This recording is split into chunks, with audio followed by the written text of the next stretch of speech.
ഏകാദൈവ തിരുനാമത്തിന് മഹത്വമുണ്ടാകട്ടെ. കർത്താവിൽ പ്രിയരെ, ദൈവവചനം ശ്രവിക്കാനിരിക്കുന്ന നമ്മുടെ ഹൃദയത്തിൽ ദൈവത്തിൻ്റെ സ്നേഹം ആഴമായി നിറയുന്നതിന് വേണ്ടി നമുക്ക് പ്രാർത്ഥിക്കാം. വചനശ്രവണം ഒരു വ്യക്തിയുടെ ജീവിതത്തിൽ സൃഷ്ടിക്കേണ്ടത് ദൈവവുമായിട്ടുള്ള തീവ്രമായ ഒരു ബന്ധമാണ്. കാലങ്ങളേറെയായി നാം വചനം കേൾക്കുന്നുണ്ട് എങ്കിലും വചനം നമ്മെ ദൈവബന്ധത്തിലേക്ക് നയിക്കുന്നില്ല എന്നുള്ളതാണ് ഈ കാലഘട്ടത്തിലെ അപകടകരമായ ഒരവസ്ഥയായിട്ട് എനിക്ക് അനുഭവപ്പെടുന്നത്. ഇന്നത്തെ മനുഷ്യൻ വിദ്യാഭ്യാസപരമായി വളരെ ഉയർന്ന നിലയിൽ ജീവിക്കുന്നവനാണ്. നല്ല ബുദ്ധിയും നല്ല അറിവും ജ്ഞാനവും ഒക്കെ മനുഷ്യനുണ്ട്. തൻ്റെ കൈകളിലെത്തുന്ന പുസ്തകത്താളുകളുടെ അകത്തളങ്ങളിൽ ഒളിഞ്ഞു കിടക്കുന്ന വലിയ വലിയ സന്ദേശങ്ങളെ വേർതിരിച്ചെടുക്കാനും അതിനെ വിവേകിക്കാനും മനസ്സിലാക്കാനും ഒക്കെ ബുദ്ധിയും പ്രാപ്തിയുമുണ്ട് ഇന്നത്തെ മനുഷ്യന്. അതുകൊണ്ട് തന്നെയാണ് പരീക്ഷകളിലൊക്കെ നമുക്കറിയാം ഉന്നത വിജയം നേടുന്ന ഒരു തലമുറയാണ് നമുക്ക് ഈ കാലങ്ങളിൽ കാണാൻ കഴിയുക. 90% മേലെയൊക്കെ മാർക്ക് വാങ്ങി പാസ്സാകുന്ന കുഞ്ഞുങ്ങൾ ഒത്തിരിയുണ്ട് നമ്മുടെ ചുറ്റുപാടുകളിൽ. പണ്ടൊക്കെ സ്വപ്നങ്ങൾ പോലും കാണാൻ കഴിയാത്തത്ര വണ്ണം ആ ഒരു വലിയ തലത്തിലേക്ക് ഇന്ന് അനേകരുടെ ബുദ്ധി വർദ്ധിച്ചിട്ടുണ്ട്, വളർന്നിട്ടുണ്ട്. ഈ ഒരു പശ്ചാത്തലത്തിൽ വേദപുസ്തകത്തോടുള്ള നമ്മുടെ സമീപനവും വചനത്തോടുള്ള നമ്മുടെ സമീപനവും ഒരു ബുദ്ധിപരമായ സമീപനമല്ലേ എന്നുള്ളത് പരിശോധിക്കപ്പെടേണ്ടിയിരിക്കുന്നു. നമ്മുടെ അക്കാഡമിക് ആയിട്ടുള്ള ഒരു ജീവിതത്തിൽ നമ്മുടെ കയ്യിൽ കിട്ടുന്ന ഒരു പാഠപുസ്തകത്തിലെ താളുകളിൽ കുറിച്ചിരിക്കുന്ന ആശയങ്ങളെ മനസ്സിൽ ഗ്രഹിക്കുന്നത് പോലെ അതിനെ കീറിമുറിച്ച് വേർതിരിച്ച് ഹൃദയത്തിൽ സ്വീകരിക്കുന്നത് പോലെ അപ്രകാരം നന്നായി പഠിച്ച് ചിന്തകളിൽ അവയെ ഒളിപ്പിച്ചു വയ്ക്കുന്നത് പോലെയാണ് പലപ്പോഴും ദൈവവചനത്തെയും മനുഷ്യൻ സമീപിക്കാൻ ശ്രമിക്കുന്നത് എന്നതിന് സംശയമില്ല. വിശുദ്ധ വേദപുസ്തകം കൈകളിലെടുത്ത് അതിലെ ചില അധ്യായം വായിച്ചാൽ നല്ല ബുദ്ധിയുള്ള ഒരു മനുഷ്യന് ആ താളുകളിൽ നിന്ന് നല്ല നല്ല സന്ദേശങ്ങൾ കണ്ടെത്താനും മനസ്സിലാക്കാനായിട്ട് കഴിയും. അതൊരു പുതിയ ആശയമാണെങ്കിൽ അത് അവൻ്റെ മനസ്സിന് ഒരു വലിയ സന്തോഷവും നൽകുമെന്നതിന് സംശയമൊന്നുമില്ല. എന്നാൽ യഥാർത്ഥത്തിൽ ദൈവവചനം ഇപ്രകാരം ആശയപരമായി സ്വീകരിക്കപ്പെടേണ്ട ഒന്നാണോ എന്നുള്ളതാണ് ഗൗരവത്തോടുകൂടെ നാം പരിശോധിക്കേണ്ടത്. ഈ ടെലിവിഷൻ ചാനലുകളിലൂടെ നാം ദൈവവചനം കേൾക്കുമ്പോഴും നാം ആശയപരമായിട്ടാണ് പലപ്പോഴും അതിനെ ഉൾക്കൊള്ളാൻ ശ്രമിക്കുക. പലപ്പോഴും ഷാലോം ടി വിയിൽ ടോക്കെല്ലാം കഴിയുമ്പോൾ പല ആളുകളും ഫോൺ ചെയ്യാറുണ്ട്. ഫോൺ ചെയ്തിട്ട് പറയും, അച്ഛാ ഇന്നത്തെ ആശയം വളരെ നന്നായിരുന്നു, അത് വളരെ ശ്രേഷ്ഠമായിരുന്നു. ചിലരൊക്കെ പറയും, അച്ഛാ അത് അത്ര പോരായിരുന്നു. വേറെ ചിലർ പറയും, അത് ഈ തരത്തിലായിരുന്നെങ്കിൽ കുറച്ചുകൂടെ നന്നായിരുന്നു. ചില ആളുകൾ പറയും, അച്ഛാ ഇന്ന മേഖല കൂടെ അതിനകത്ത് അച്ഛനൊന്ന് ടച്ച് ചെയ്യാമായിരുന്നു. ഇങ്ങനെ പലതരത്തിലുള്ള പ്രതികരണങ്ങൾ പലപ്പോഴും പല ആളുകളിൽ നിന്നും കേൾക്കാറുണ്ട്. ഞാൻ അതിനെല്ലാം തന്നെ വളരെ തുറന്ന മനസ്സോടുകൂടെ സ്വീകരിക്കാറുമുണ്ട്. എന്നാൽ എനിക്ക് ഏറ്റവും ഇഷ്ടമുള്ള ചില പ്രതികരണങ്ങളുണ്ട്. എനിക്ക് ഏറ്റവും കൂടുതൽ സംതൃപ്തി നൽകുന്ന ചില പ്രതികരണങ്ങൾ. ആ പ്രതികരണം എന്താണെന്ന് വെച്ചാൽ, ചിലർ പറയും, അച്ഛാ ഞാൻ ഇന്ന് വചനം കേട്ടതോടുകൂടെ എൻ്റെ ഹൃദയത്തിൽ വലിയൊരു ദൈവാനുഭവം ഉണ്ടായി. അങ്ങനെ പറയുന്ന ചില പ്രതികരണങ്ങളുണ്ട്. ചിലർ പറയും, എൻ്റെ ഉള്ളിൽ വലിയ സമാധാനമുണ്ടായി. ചിലർ പറയും, എൻ്റെ ഹൃദയത്തിൽ ഒരു സന്തോഷമുണ്ടായി. എന്നാൽ ഈ അടുത്ത കാലത്ത് ഒരു വ്യക്തി വിളിച്ച് പറഞ്ഞൊരു വാക്കാണ് എന്നെ ഏറ്റവും സ്പർശിച്ചത്. ഞാൻ ഇന്നേ വരെ കേട്ട പ്രതികരണങ്ങളിലേക്കും വെച്ച് എന്നെ ഏറ്റവും ഹൃദയത്തിൽ തൊട്ടത് ആ വ്യക്തിയുടെ പ്രതികരണമാണ്. ആ വ്യക്തി പറഞ്ഞിങ്ങനെയാണ്, അച്ഛാ ഇന്നത്തെ ശുശ്രൂഷയിൽ എനിക്ക് ഭയങ്കരമായൊരു ദൈവസ്നേഹാനുഭവം ഉണ്ടായി. പ്രിയപ്പെട്ടവരെ, യഥാർത്ഥത്തിൽ ഒരു വചന ശുശ്രൂഷ ഒരു വ്യക്തിയിൽ സൃഷ്ടിക്കേണ്ടത് തീവ്രമായ ദൈവസ്നേഹാനുഭവമാണ്. ക്രിസ്തുവുമായിട്ട് തീവ്രമായ ഒരു റിലേഷൻഷിപ്പാണ് ഒരു വ്യക്തിക്ക് വചന ശ്രവണത്തിലൂടെ യഥാർത്ഥത്തിൽ ആ വ്യക്തിയുടെ ഹൃദയത്തിൽ രൂപപ്പെടേണ്ടത്. ഇത് എത്രമാത്രം സംഭവിക്കുന്നുണ്ട് എന്നുള്ളതാണ്. അത് ഒരുപക്ഷെ വചനം ശുശ്രൂഷിക്കുന്ന വ്യക്തി ദൈവസ്നേഹാനുഭവത്തിൽ നിറഞ്ഞല്ല അത് സംസാരിക്കുന്നതെങ്കിൽ അത് കേൾക്കുന്ന വ്യക്തിയിലേക്ക് അത് ലഭിച്ചോളണമെന്നില്ല. ഇനി പ്രസംഗിക്കുന്ന വ്യക്തി എങ്ങനെ പ്രസംഗിച്ചാൽ പോലും കേൾക്കുന്ന വ്യക്തി ഒരു ദൈവാനുഭവം ഉൾക്കൊള്ളാനുള്ള ആഗ്രഹത്തോടു കൂടി ഇരുന്നാൽ തീർച്ചയായിട്ടും ആ വ്യക്തിയിൽ ആ ദൈവാനുഭവം ഉണ്ടാകുമെന്നുള്ളതിന് സംശയമില്ല. ഞാനിത് പറയുമ്പോൾ ഞാനൊരു തിരുവചന ഭാഗം നിങ്ങളുടെ ശ്രദ്ധയിലേക്ക് ഒന്ന് കൊണ്ടുവരാൻ ആഗ്രഹിക്കുകയാണ്. ആ വാക്യത്തിൽ നിന്ന് വളരെ തീവ്രമായ ഈ അടുത്ത ദിവസങ്ങളിൽ എൻ്റെ ഹൃദയത്തെ ആഴത്തിൽ തൊട്ട ഒരു ചിന്ത ഒളിഞ്ഞു കിടക്കുകയാണ്. നമ്മളൊക്കെ ഒത്തിരി വായിച്ചിട്ട് ഇങ്ങനെ പോയിട്ടുള്ള ഒരു വേദഭാഗമാണത്, ഒറ്റ വാക്യമാണത്. വിശുദ്ധ ലൂക്കോസിന്റെ സുവിശേഷം 10-ാം അധ്യായത്തിന്റെ 39-ാമത്തെ വാക്യമാണത്. 39-ാമത്തെ വാക്യം ഞാൻ ഇങ്ങനെ വായിക്കാം. അവൾക്ക് മറിയ എന്ന ഒരു സഹോദരി ഉണ്ടായിരുന്നു. അവൾ കർത്താവിൻ്റെ കാൽക്കൽ ഇരുന്ന് അവൻ്റെ വചനം കേട്ടുകൊണ്ടിരുന്നു. അവൾക്ക് മറിയ എന്ന ഒരു സഹോദരി ഉണ്ടായിരുന്നു. അവൾ കർത്താവിൻ്റെ കാൽക്കൽ ഇരുന്ന് വചനം കേട്ടുകൊണ്ടിരുന്നു. പ്രിയപ്പെട്ടവരെ, വചനം ശ്രവിക്കുന്ന ഒരുപാട് ജനത്തെ ക്രിസ്തുവിൻ്റെ പരസ്യ ശുശ്രൂഷ കാലയളവിൽ നമുക്ക് കാണാൻ സാധിക്കുന്നുണ്ട്. യേശു ഒരു മാസ് ഓഡിയൻസിനോട് പ്രസംഗിക്കുന്ന അനുഭവങ്ങളാണ് ഏറ്റവും കൂടുതലായിട്ട് നമുക്ക് വചന ശുശ്രൂഷയായിട്ട് കാണാനായിട്ട് സാധിക്കുക. പ്രത്യേകിച്ച് താൻ പ്രസംഗിക്കുന്നതിനിടയിൽ അല്ലെങ്കിൽ താൻ ശുശ്രൂഷ ചെയ്യുന്നതിനിടയിൽ വലിയ ജനക്കൂട്ടം തന്നെ മുമ്പിൽ വന്നു നിൽക്കുമ്പോൾ അവരോട് മുഴുവനായി ക്രിസ്തു വചനം പ്രഘോഷിക്കുകയാണ്. അതൊരു മാസ് ഓഡിയൻസിനോടുള്ള ക്രിസ്തുവിൻ്റെ സംഭാഷണമാണ്. എന്നാൽ ഒരു വ്യക്തിയായിട്ട് വചനം കമ്മ്യൂണിക്കേറ്റ് ചെയ്യുന്ന വളരെ ചുരുക്കം ചില സന്ദർഭങ്ങളുണ്ട്. അത് താൻ തൻ്റെ ശിഷ്യന്മാരോട് സംസാരിക്കുന്നതാണ് ഏറ്റവും കൂടുതൽ. തൻ്റെ ശിഷ്യന്മാരോട്, അവരോട് വ്യക്തിപരമായി വചനം സംസാരിക്കുന്നുണ്ട് യേശു പലപ്പോഴും. എന്നാൽ ഇവിടെ വ്യത്യസ്തമായ ഒരു അനുഭവമാണ്. യേശു മാർത്തയോട് വചനം സംസാരിക്കുകയാണ്. മാർത്തയുടെയും മറിയയുടെയും വീട്ടിൽ വെച്ച് യേശു മാർത്തയോട് വചനം പറയുകയാണ്. തികച്ചും ഒരു പേഴ്സണൽ ഇവാഞ്ചലൈസേഷന്റെ ഒരു വിഷയമായിട്ട് നമ്മൾ ഇതിനെ കാണേണ്ടിയിരിക്കുന്നു. യേശു മാർത്തയോട് വചനം പറയുന്നു. പ്രിയപ്പെട്ടവരെ, ഇവിടെ എന്നെ ഏറ്റവും ആകർഷിക്കുന്നത് ഈ വചനം ശ്രവിക്കുന്ന മാർത്തയുടെ ഒരു ഇരിപ്പുണ്ടല്ലോ, ആ ഇരിപ്പാണ്. ഇങ്ങനെയാണ് മാർത്ത ഇരിക്കുക. മാർത്ത യേശുവിൻ്റെ കാൽപാദത്തിൽ ഇരുന്ന് വചനം കേട്ടു എന്നുള്ളതാണ്. ആ കാൽപാദത്തിൽ ഇരിക്കുന്ന ഒരു അനുഭവം വളരെ നന്നായിട്ട് എൻ്റെ മനസ്സിൽ ഇങ്ങനെ കടന്നു വരികയാണ്. എന്നെ സംബന്ധിച്ച് പറഞ്ഞാൽ വ്യക്തിപരമായി അത് ഒരു അനുഭവമുള്ള ഒരു കാര്യമാണ്. എൻ്റെ അമ്മ ഈ ഒരു വചനത്തിൽ വളരെ ആകൃഷ്ടയായിട്ടുള്ള ഒരു വ്യക്തിയായിരുന്നു എൻ്റെ അമ്മ ക്യാൻസർ രോഗിയായിട്ട് ദൈവസന്നിധിയിലേക്ക് വിളിക്കപ്പെട്ട ഒരു വ്യക്തിയാണ്. എൻ്റെ അമ്മയ്ക്ക് ഈ വചനം വലിയ ഇഷ്ടമായിരുന്നു. ഈ മാർത്തയുടെയും മറിയയുടെയും വചനം വലിയ ഇഷ്ടമായിരുന്നു. അമ്മ തൻ്റെ പ്രസംഗങ്ങളിലെല്ലാം തന്നെ ഏറ്റവും അധികം പരാമർശിച്ചിരുന്ന ഒരു കഥാപാത്രമാണ് ഈ മറിയ. ഈ മറിയയെ പോലെ എന്നെ ആക്കണേ എന്നൊക്കെ പറഞ്ഞ് അമ്മ പ്രാർത്ഥിക്കുന്നത് പലപ്പോഴും ഞാൻ കേട്ടിട്ടുണ്ട് തൻ്റെ രോഗാവസ്ഥകളിലൊക്കെ. ഒരുപക്ഷെ ഈ മറിയയുടെ ഒരു ഇൻഫ്ലുവൻസ് എൻ്റെ അമ്മയുടെ മനസ്സിലുള്ളതുകൊണ്ടാകാം. ഞങ്ങളുടെ വീട്ടിൽ, ഞാനൊരു പുരോഹിതൻ്റെ കുടുംബമാണ്, എൻ്റെ പിതാവ് ഒരു വൈദികനാണ്, ഞാനും ഒരു വൈദികനാണ്.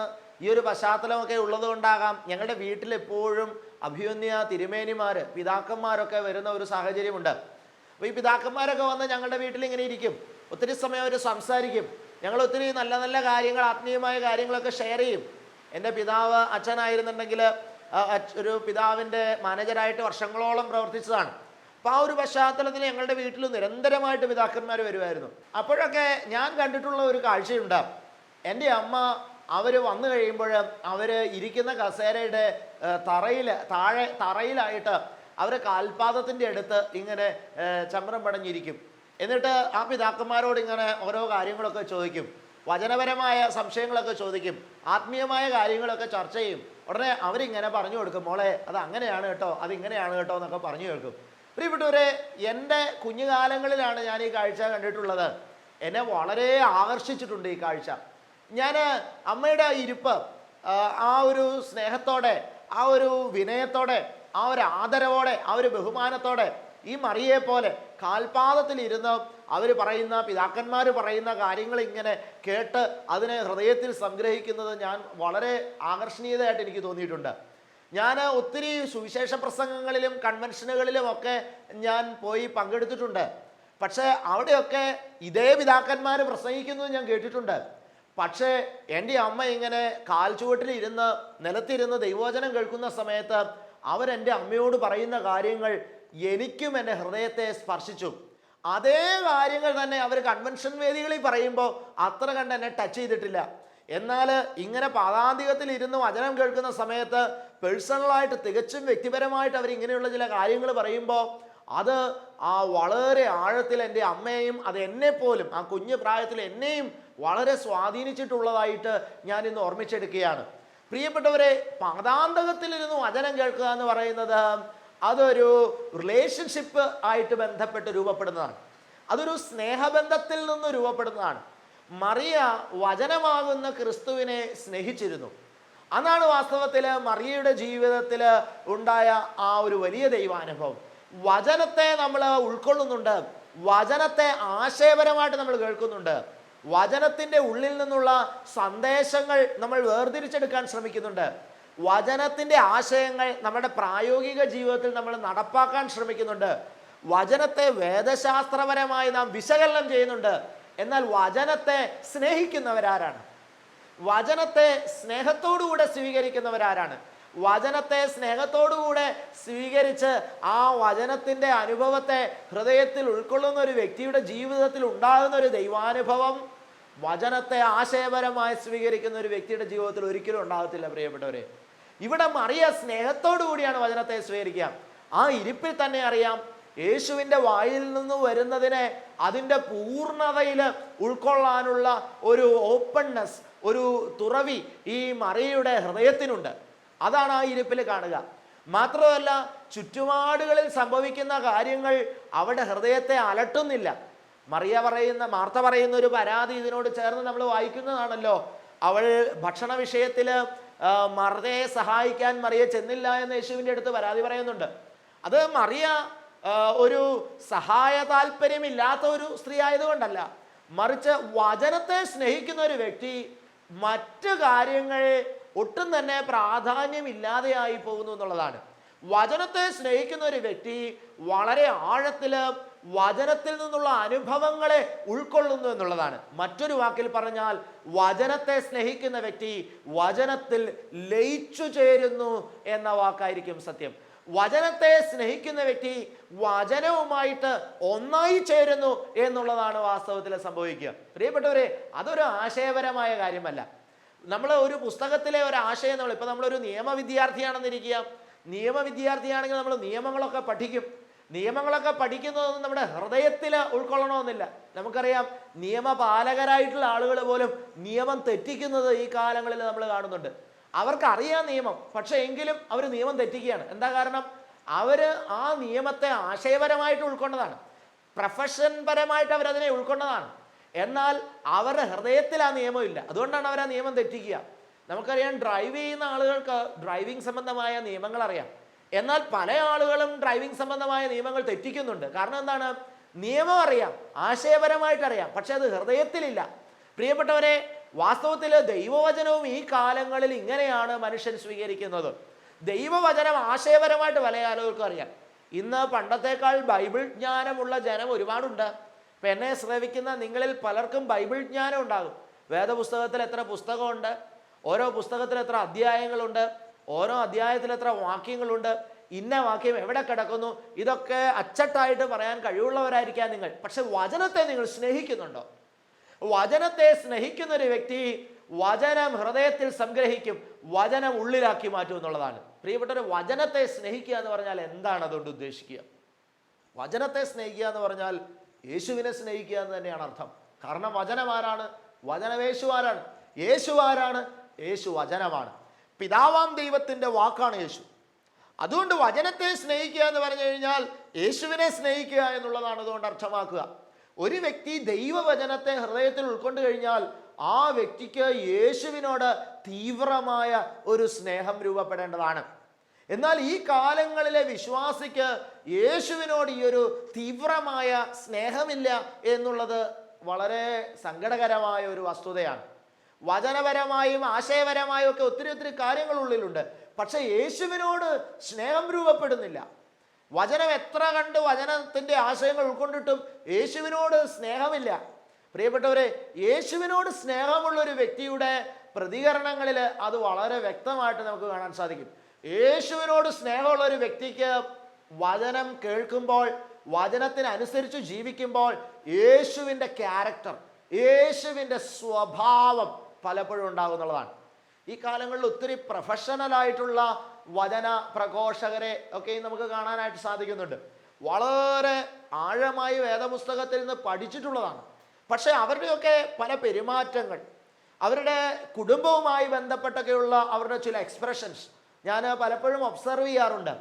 ഒരു വ്യക്തി ഒരു യഥാർത്ഥ വചന ശുശ്രൂഷകനാണോ വചന സ്നേഹിയാണോ എന്നറിയുന്നത് അയാളുടെ പ്രസംഗവേദിയിലല്ല, അയാളുടെ പ്രവർത്തന മേഖലകളിലാണ്, അയാളുടെ പെരുമാറ്റ മേഖലകളിലാണ് ഒരാൾ വചന സ്നേഹിയാണോ എന്ന് മനസ്സിലാക്കാൻ പറ്റത്തുള്ളൂ. ഇപ്പം നിങ്ങൾ എന്നെ കേൾക്കുന്ന നിങ്ങൾ നന്നായി വേദപുസ്തകമൊക്കെ അരച്ചു കലക്കി പഠിച്ചിട്ടുള്ള വ്യക്തിയായിരിക്കാം. പക്ഷെ നിങ്ങളുടെ പെരുമാറ്റങ്ങളിലാണ് നിങ്ങൾ വചനത്തെ സ്നേഹിക്കുന്ന ആളാണോ എന്ന് മനസ്സിലാക്കാൻ പറ്റത്തുള്ളൂ. വചനത്തെ സ്നേഹിക്കുന്ന ആളാണെങ്കിൽ വചനമാകുന്ന ക്രിസ്തുവിൻ്റെ സ്വഭാവം, എക്സ്പ്രഷൻസ്, പെരുമാറ്റ രീതികൾ നിങ്ങളുടെ ഓരോ മൂവ്മെൻറ്റിലും വെളിപ്പെടാനായിട്ട് തുടങ്ങും എന്നുള്ളതാണ്. പ്രിയപ്പെട്ടവർ, ഈയിടെയായിട്ട് ഈ ഒരു ആശയം എൻ്റെ ഹൃദയത്തിൽ ഇങ്ങനെ വളരെ തീവ്രമായിട്ട് പ്രവേശിക്കുകയാണ്.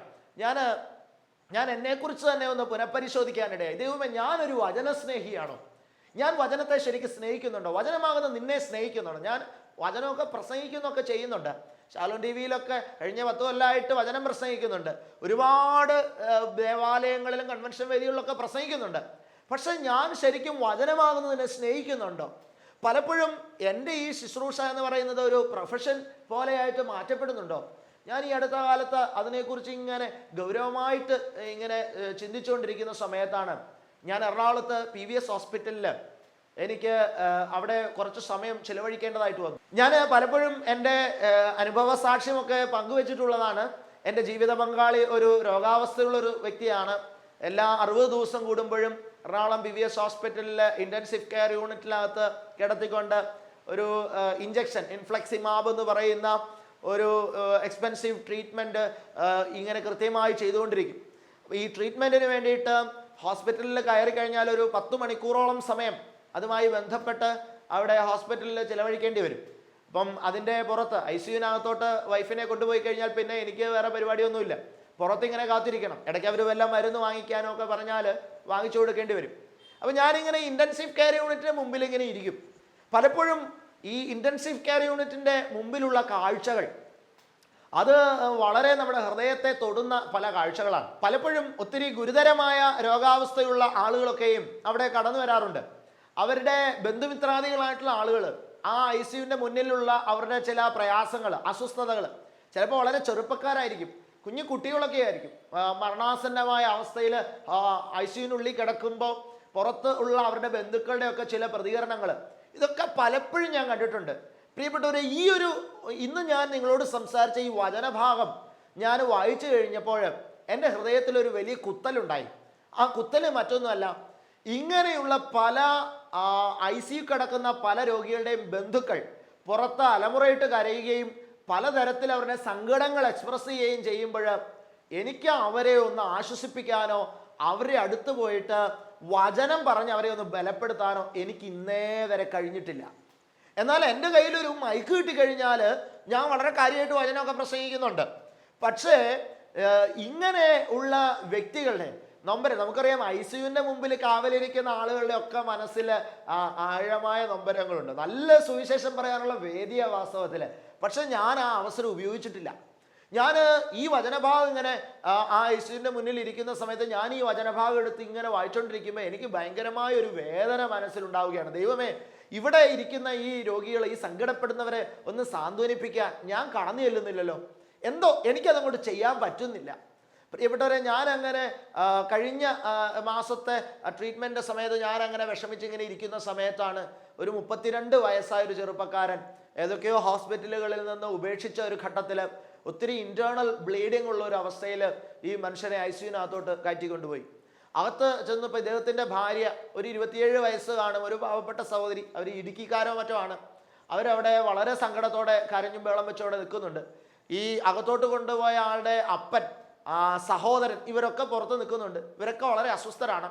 അകത്ത് പോയിട്ട് കുറച്ച് കഴിഞ്ഞപ്പോഴേക്കും ഒരു നഴ്സ് ഓടി വന്നിട്ട് പറഞ്ഞു, ആൾക്ക് BP കിട്ടുന്നില്ല എന്ന് പറഞ്ഞു. അപ്പം ഡോക്ടർ പറഞ്ഞു കാണിക്കേണ്ടവരെയൊക്കെ കാണിച്ചോളാൻ പറഞ്ഞെന്ന് പറഞ്ഞു. പ്രിയപ്പെട്ടവരെ, ഈ സ്ത്രീയൊക്കെ അകത്ത് കൊണ്ടുപോയി കാണിച്ചു. ഇവരൊക്കെ വളരെ കരഞ്ഞ് ബഹളം വെച്ച് ഒത്തിരി തകർന്നു വന്ന് അവിടെ വന്നിരിക്കുകയാണ്. പ്രിയപ്പെട്ടവരെ, ഞാനാണെങ്കിൽ ഈ വചനം വായിച്ചേച്ച് അവിടെ ഇങ്ങനെ ഇരിക്കുക. എനിക്കൊന്ന് എഴുന്നേക്കാനോ ഇവരുടെ അടുത്ത് ചെല്ലാനോ ഇവരെ ഒന്ന് ആശ്വസിപ്പിക്കാനോ എനിക്ക് കഴിയുന്നില്ല. എൻ്റെ ഹൃദയത്തിൽ ഭയങ്കരമായൊരു സങ്കടമായി. പക്ഷേ ഞാൻ അവിടെ ഇങ്ങനെ ഇരിക്കുമ്പോൾ വേറെ ചില ആളുകളൊക്കെ വന്നിട്ട് അവരെ ആശ്വസിപ്പിക്കുന്നുണ്ട്, ബലപ്പെടുത്തുന്നുണ്ട്. എനിക്ക് മനസ്സിലായി അവരിൽ പലരും ക്രിസ്ത്യാനികളല്ല, മറ്റ് മതങ്ങളിൽപ്പെട്ട ആളുകൾ പോലുമാണ് വന്നിട്ട് അവരെ ആശ്വസിപ്പിക്കുക. അവർ വന്നിട്ട് ഇവരോട് ചോദിക്കുകയാണ്, നിങ്ങൾ ക്രിസ്ത്യാനികളല്ലേ? ചോദിക്കുക, ഈ കരയുന്ന സഹോദരിയോട് ചോദിക്കുക. അപ്പോൾ അവർ പറഞ്ഞു, അതെ, നിങ്ങൾ യേശുവിനോട് പ്രാർത്ഥിക്കുക, നിങ്ങളുടെ പ്രാർത്ഥന ദൈവം കേൾക്കും. സത്യത്തിൽ പ്രിയപ്പെട്ടവരെ, ഞാൻ അടുത്തിരുന്ന് ഇത് കേട്ടോണ്ടിരിക്കുക.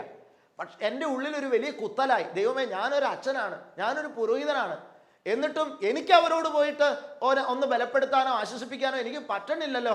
എനിക്ക് എന്തോ ഒരു ചമ്മൽ പോലെയോ എന്തോ ഒരു അസ്വസ്ഥത പോലെയോ എനിക്ക് അനുഭവപ്പെടുന്നു. ഞാൻ വളരെ സങ്കടത്തോടെ അവിടെ നിന്ന് പുറത്തേക്ക് ഇറങ്ങി. ഞാൻ കാറിനകത്ത് പോയിരുന്ന് കുറച്ച് സമയം കരഞ്ഞു. ഞാൻ എന്നിട്ട് തമ്പുരാനോട് പ്രാർത്ഥിച്ചു, എൻ്റെ യേശുവേ, ഈ വചനത്തെ സ്നേഹിക്കുന്ന ഒരു മനുഷ്യനായിട്ട് എന്നെ മാറ്റണമേ. വചനത്തെ ഞാൻ സ്നേഹിക്കുന്നുണ്ടെങ്കിൽ മൈക്ക് കിട്ടുമ്പോൾ മാത്രമല്ല ഞാൻ വചനം പ്രസംഗിക്കത്തുള്ളൂ. വചനത്തെ ഞാൻ സ്നേഹിക്കുന്നുണ്ടെങ്കിൽ എൻ്റെ മുമ്പിൽ ഒരാൾ നൊമ്പരപ്പെട്ട് വന്ന് അവനെ കാണാതെ പോകാൻ എനിക്ക് പറ്റത്തില്ല. യേശുവിനെ ഞാൻ കാണുന്നുണ്ട് വചനത്തിൽ, സുവിശേഷ ഭാഗങ്ങളിൽ ഞാൻ യേശുവിനെ കാണുന്നുണ്ട്. സുവിശേഷ ഭാഗങ്ങളിൽ ഞാൻ കാണുന്ന യേശു കരയുന്ന ഒരുത്തൻ്റെ കരച്ചിൽ കണ്ടിട്ട് മാറിപ്പോകുന്നത് എവിടെയും ഞാൻ കണ്ടിട്ടില്ല.